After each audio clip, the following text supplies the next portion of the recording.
this kicked off and introduce our first co-host, the Managing Director of the Presidio Institute, David Smith.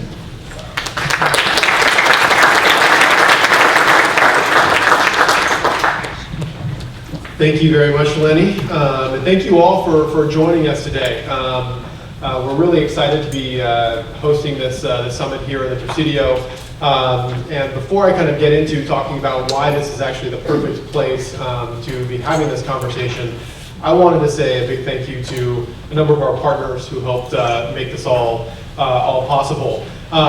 Ultimately, this was a huge collaboration and a collaborative effort with many, many people. So first, before I actually thank the individual co-hosts, I wanted everybody who helped design one of the tracks or was part of some of the planning calls throughout this whole process just to stand up and be recognized.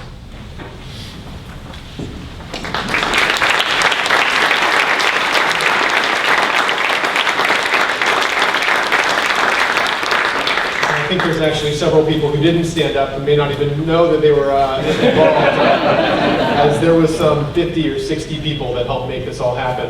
This itself has been a cross-sector collaboration and has ultimately been a very messy process because of that. So we thank all of you who registered and who are here today and who have played a role both in making this happen and will play a role in making this happen moving forward. Specifically, I wanted to thank our partners with the White House Investing in Manufacturing Communities Partnership, and specifically Matt and your team, the Federal Reserve of San Francisco and John and his team. Wanted to thank the Fourth Sector Network and Herod and his team, Berkeley, the Haas School of Business, and Laura and her team. Go Bears. A lot of bears in this room. We'll get that chant going on in a second because we also have Stanford Pax.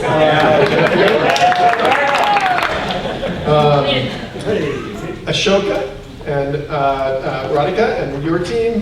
California Forward, of course, with Jim, Susan, and your entire team played a critical role in making this happen, as well as our main connector and MC, Lenny Mendonça, who helped really connect the dots and pull this all together.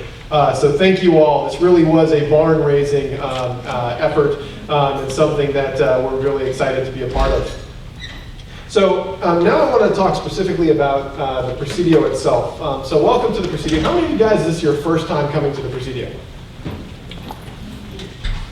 Wow, great. Well, welcome. A very brief history of the Presidio itself is just behind us, and when you go out and you see the main parade, you look all the way up top, you'll see the Officers Club, which is actually the original building built back in 1776, and it's the oldest building in San Francisco. So we're surrounded by an incredible amount of history and cultural heritage here. And in 1994, this military base was turned over from the Department of Defense to the Department of the Interior, and there was a big question as to what we would be doing with this space. And there was a question because it instantly became the most expensive national park in the entire system to run. Well, we've had base closures that have happened all over the country, and various things have happened to them. In some cases being sold off to private sector, in some cases being preserved for land, in some cases turning into an academic institution. Here there was this big question because you had 800 structures, over half of which were historic. And when it was this expensive to run, really the question was, are we going to keep it, or what percentage of it are we going to keep? And what happened was a cross-sector collaboration came together to save the Presidio.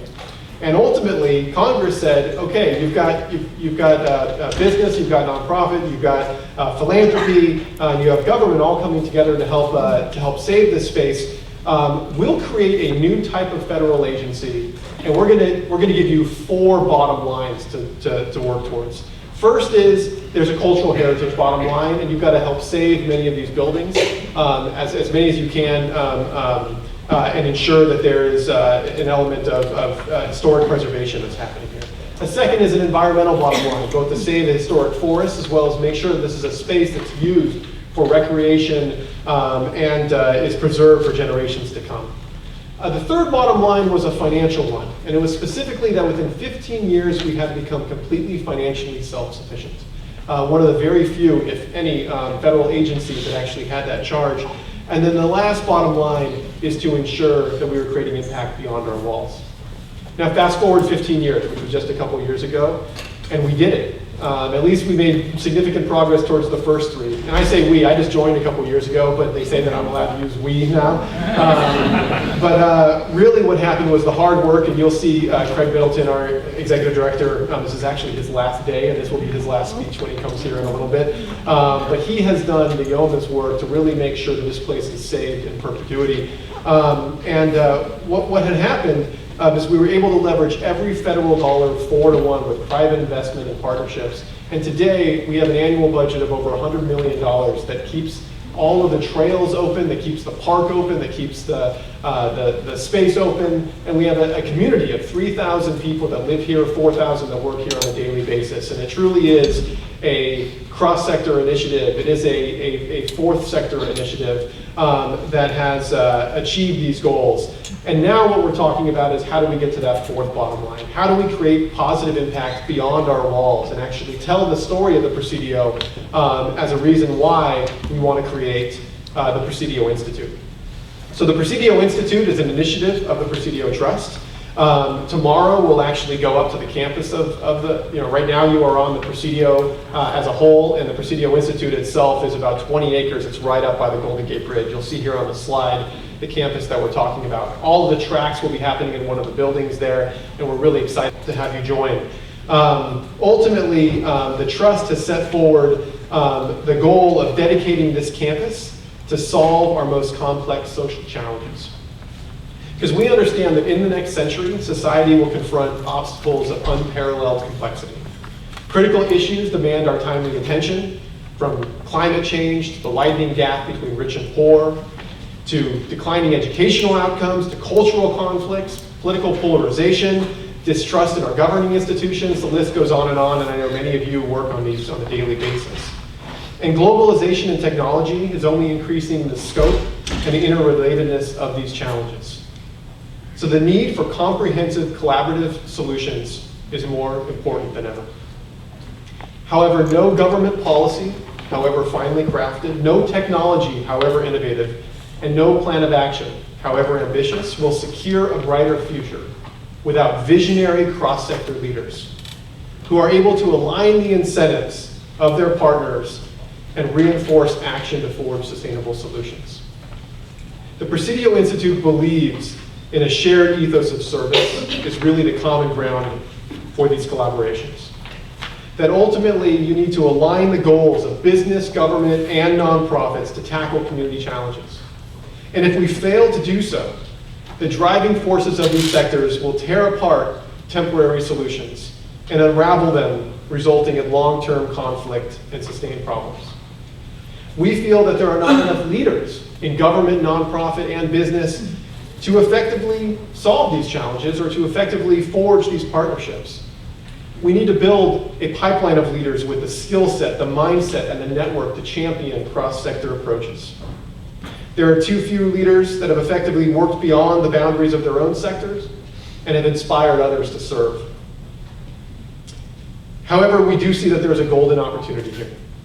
With a growing percentage of our workforce seeking careers that give them a desire to serve and align their interest in power, profit, and purpose, how do we ultimately speak to this next generation and the generation of many of us in the workforce driving for that deeper purpose? True leaders do not lead for themselves. Great leaders serve and inspire others to join them in this purpose. Service will be both a disposition as well as a skill set in the 21st century workforce. And for these reasons and many others, the Presidio Institute will build on the legacy of service and the legacy of public-private partnerships that are rich in the history of the Presidio itself to provide transformational educational and convening experiences that inspire, encourage, and empower leaders from each sector to come together to outsmart the biggest challenges of our time. So how we're looking at this is that the challenge really is that these critical environmental, economic, and social responses are often developed in silos. And our solution is that we'll all have greater impact by working together across sectors. Our goal, our vision is really a world in which leaders are able to solve these challenges And our mission is to provide leadership support, as well as a space to convene events and equip and connect champions of change across sectors, just like this event here. So our strategy is around helping leaders that come from across our nation to learn new skills, to connect with their peers, to renew their courage, to recharge their ambition, and to do all of that in this inspirational space that hopefully will get you out of this building and into the space that ultimately is a magical one that can unlock our creativity and allow us to imagine bold action that we can take together. And now I'm going to tell you just a brief minute about how we think about this approach of cross-sector leadership and what it means to us. In one of the documents that you'll find, it'll talk a little bit more about our approach. But we look at our approach in three major buckets. Before I jump into there, I just want to say cross-sector collaboration often feels like this, pointing at one another. It's government's fault that this wasn't solved. It's actually business's fault because they're the ones that started this problem. It's nonprofit's fault for not dreaming big enough or being resourced big enough or actually being practical in the solutions that you bring. This is how cross-sector collaborations often feel, and honestly, it's how they often look. What we need to do is pivot it towards all of us pointing our fingers together at the problem itself, putting the problem at the center and then aligning our motivations and our incentives around it. This is how cross-sector collaborations often feel, and honestly, it's how they often look. What we need to do is pivot it towards all of us pointing our fingers together at the problem itself, putting the problem at the center and then aligning our motivations and our incentives around it. This next slide just talks a little bit around the difference between what we call collaboration and collaboration. And this may sound very familiar to many of you here, but collaboration may be about focusing on assigning blame or taking credit rather than focusing on the outcomes themselves. It's about stakeholders are there to protect their turf rather than realizing that you generate value by being at the table. It's a place where opinions rule rather than data being king, where talk exceeds action rather than action emerging from the engagement itself. And it's often an informal process of a few people stepping forward with some resources rather than an intentional, rigorous process that brings the right people to the table to solve the problem together. So when we think about bringing together cross-sector leadership, we define it in three major buckets. The first one is building teams. And in those building teams, it's about trust, power, and culture. It's about bringing individuals and organizations together, often without authority, and often looking at how do we influence as our source of power rather than authority being our primary source of power. The next core set of skills is when we talk about solving problems. When we think about solving problems, it's about people, systems, and results. It's about taking a human-centered approach, about understanding who are we solving for and bringing them to the table when we start the solutions. It's about taking a systems approach because all the systems that we say are broken out there often aren't. The system's working fine, it's just pointed in the wrong direction. How do we adjust that system so that it's going in the right direction? And ultimately defining the right result that we're trying to achieve together. And then finally, it's about achieving impact. And achieving impact is about creating a culture where there's constant learning. It's about leverage, understanding what are the leverage points of policy, of capital flow, of market demand. And it's about aligning motivations. Because ultimately, we need a virtuous cycle that will get us from where we are now to where we need to go and to create a sustainable solution that gets us there. All of our leadership programs are built off of this methodology. And all of our convenings are meant to try to accelerate this type of thinking. And so what we're thrilled to do here is be here today as one of the co-hosts, and we'll be engaging with Matt and a number of the other hosts on the place-based track over the next couple days to really make sure that together, collectively, we can really be those leaders who will help take us to the next level, and that cross-sector leadership movement begins with those in the room today. Thank you.